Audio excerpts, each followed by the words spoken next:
Chers amis, bonjour. Cette vidéo est la 200e que nous vous proposons sur notre chaîne du récit historique Claude Camus raconte. Chaîne qui, grâce à vous et à la confiance que vous nous accordez, dépasse à présent les 700 000 spectateurs. En cette période de la fête de la Saint-Valentin, je vais vous parler aujourd'hui des fiacres d'amour, qui accueillaient souvent des couples illégitimes.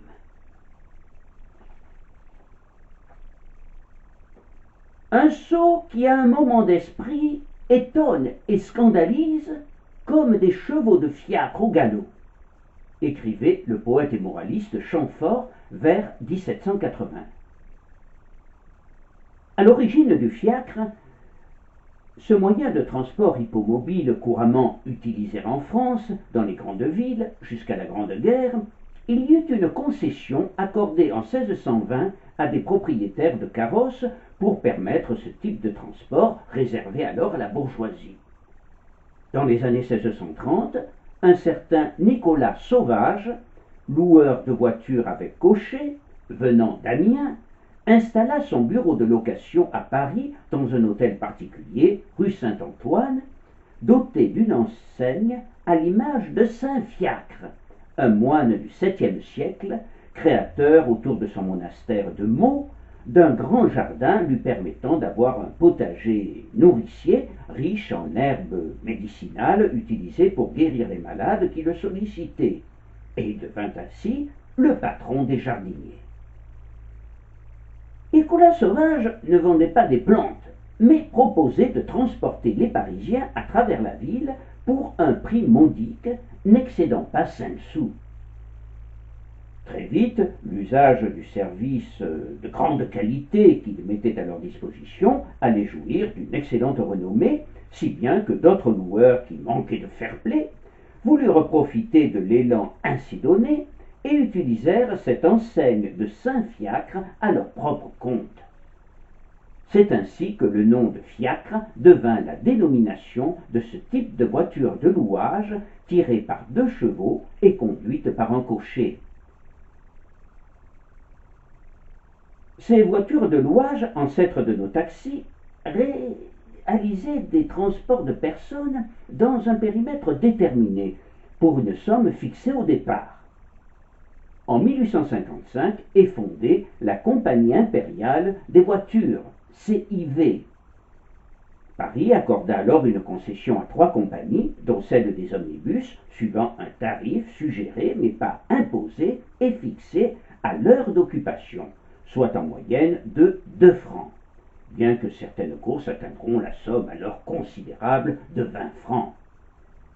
Après 1870, la CIV deviendra la Compagnie des petites voitures, puis en 1898, la Compagnie générale des petites voitures, CGPV.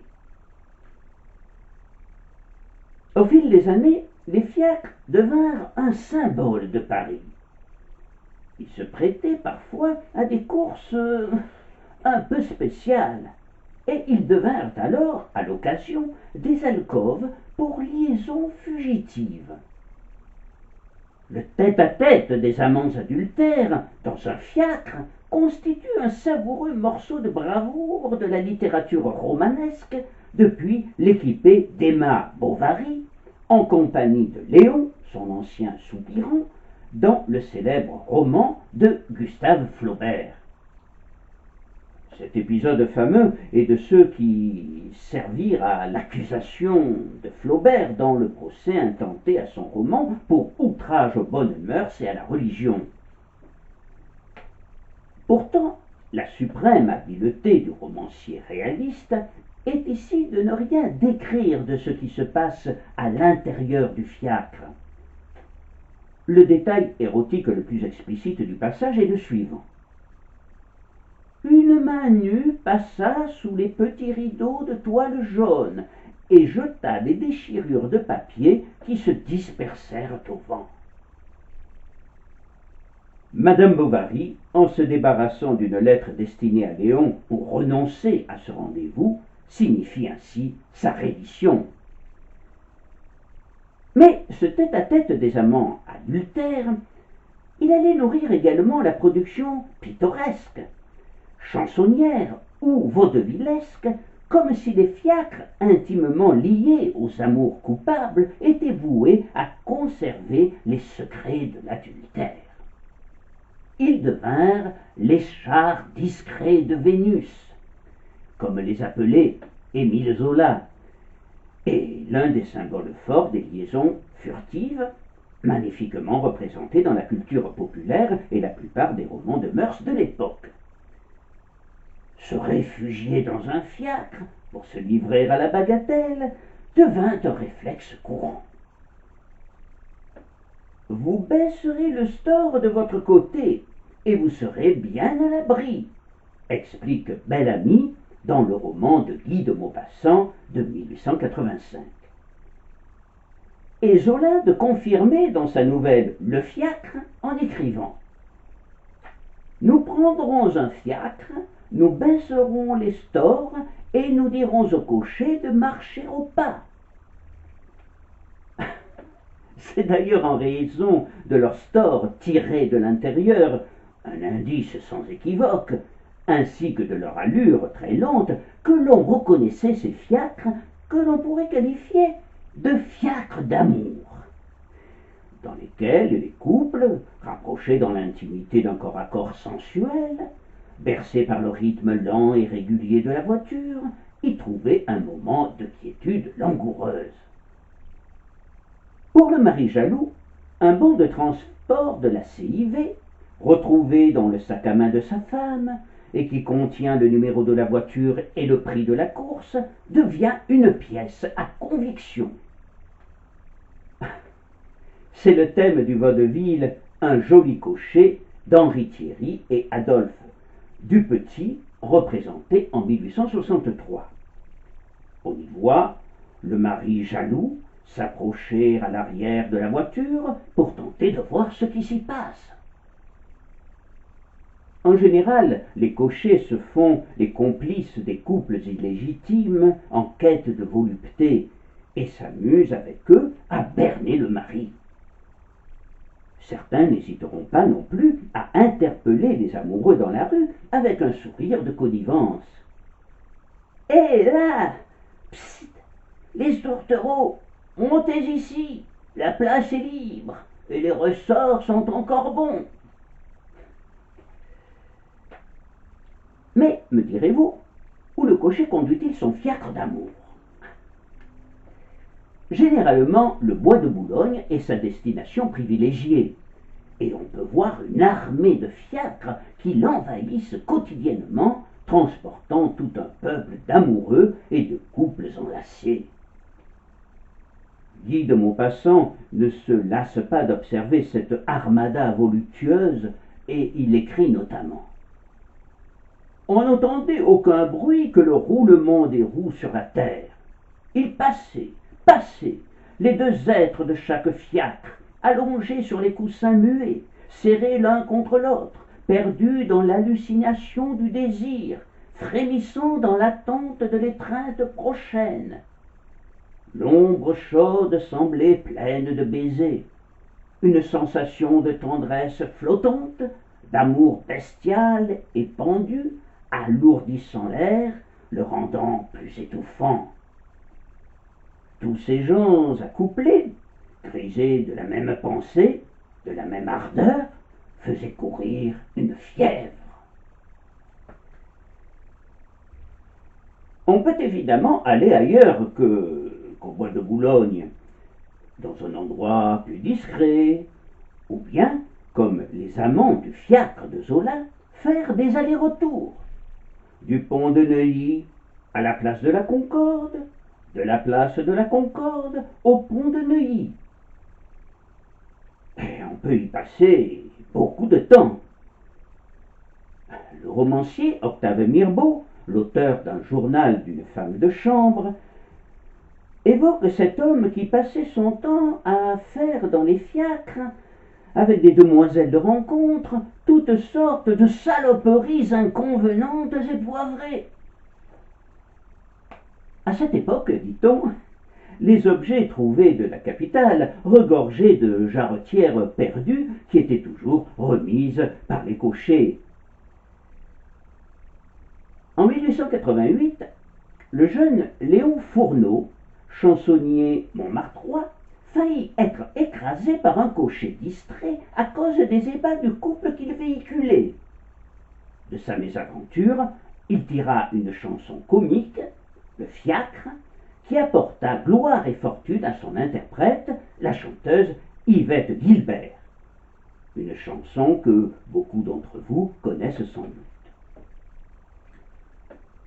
Un fiacre allait trottinant, quinquahudia, hop là, un fiacre allait trottinant, jaune avec un cocher blanc. Derrière les stores baissés, quinquahudia, hop là, derrière les stores baissés, on entendait des baisers.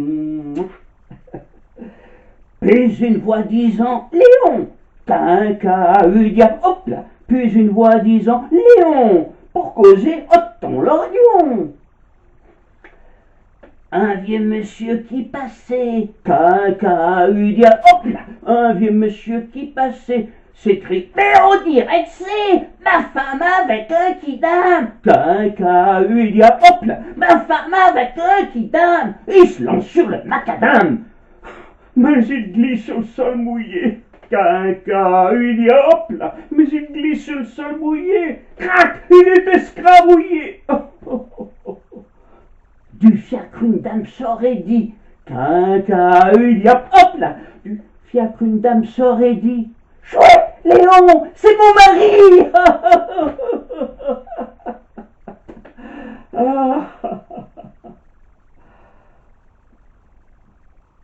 À propos de tout ce qui se passait dans un fiacre, je voudrais vous raconter une anecdote savoureuse concernant Victor Hugo et Louise Michel. On sait que Louise Michel, future héroïne de la Commune de Paris, lorsqu'elle était institutrice dans les années 1860, portait une grande admiration à Victor Hugo et lui adressait régulièrement des poèmes. C'est Victor Hugo qui lui fit prendre conscience de la souffrance et de la misère de la classe ouvrière, malgré les sympathies que lui manifestait Napoléon III. En fait, le livre de chevet de Louise était alors Les Misérables, un ouvrage culte pour elle qui l'accompagnera durant toute sa vie. Son admiration pour Victor Hugo va jouer d'ailleurs un rôle considérable dans son évolution politique.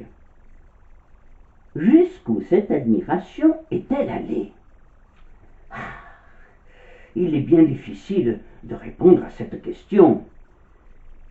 Quand on sait que l'enthousiasme érotique de Hugo le rendait empressé auprès de tous les jupons qui passaient à sa portée, on peut penser que leurs rapports débordèrent le cadre de la poésie ou de la politique, même si Louise, bien que féministe, n'était guère féminine et fort peu séduisante, même à cette époque. Il n'y a pourtant qu'une mention de Louise Michel dans les carnets intimes de Victor Hugo. Elle date de 1870, son nom est suivi de la mention N. Monsieur Henri Guillemin, qui a déchiffré ces carnets, affirme que cette mention veut dire nu. On en a déduit qu'à 40 ans, en 1870, Louise s'est jetée nue dans les bras du faune presque septuagénaire. Cependant, en 1971, Madame Edith Thomas, qui est l'auteur d'une très belle biographie de Louise Michel, se demanda si la lettre N, dans les carnets de Hugo, ne voulait pas dire tout simplement non. Le 4 septembre, jour de la proclamation de la République, Hugo rentra à Paris en triomphe. Louise se précipita alors pour le voir. C'est alors qu'apparaîtra le fameux N sur le carnet intime du maître, suivi de cette mention « 1 heure de voiture avec Enjolras, 2 francs 50 ». Il faut savoir que Enjolras, héros hugolien, était l'un des pseudonymes de Louise. Que s'est-il donc passé dans cette voiture à 2 francs 50 ? Une lettre que découvrit Madame Edith Thomas nous apporte un élément de réponse sans doute déterminant. Louise écrit à Victor Hugo. Cher maître, Enjolras vous demande pardon de sa hardiesse d'hier et de celle d'aujourd'hui. Mais on peut bien venir apporter une lettre. N'importe qui a le droit, et j'en ai autant qu'un autre citoyen. Maître, êtes-vous bien fâché contre moi? Enjolras. Il est évident qu'un homme comme Hugo ne pouvait être que fâché contre une femme qui avait dit non. Ah, par contre, une visiteuse qui se serait mise à nu. D'ailleurs, se mettant à nu dans un fiacre à 2 francs 50. Cette lettre semble bien renforcer l'hypothèse que haine signifiait non. À l'exception de quelques vestiges, les fiacres ne passèrent pas la Grande Guerre, qui vit à l'inverse la multiplication des taxi-autos. Les taxi-autos, le taxi-auto sonna le glas des fiacres, de tous les fiacres, et bien évidemment des fiacres d'amour. En dépit de quelques baisers rapides ou volés, le taxi-auto ne donna pas prise à des pratiques comme celles des fiacres. À l'inverse même, une chansonnette du début du XXe siècle met en garde les amoureux contre ce mode de locomotion moderne. On raconte que quelques jours avant le déclenchement de la guerre, emportés par le désir, un jeune homme et une jeune fille décidèrent de passer à l'acte. Aussitôt à l'intérieur du taxi-auto, ils commencent à s'étreindre follement. Mais ne voilà-t-il pas que la voiture s'emballe, monte sur un parapet, se retrouve dans la Seine. Ah non, décidément, les transports publics ne sont plus ce qu'ils étaient.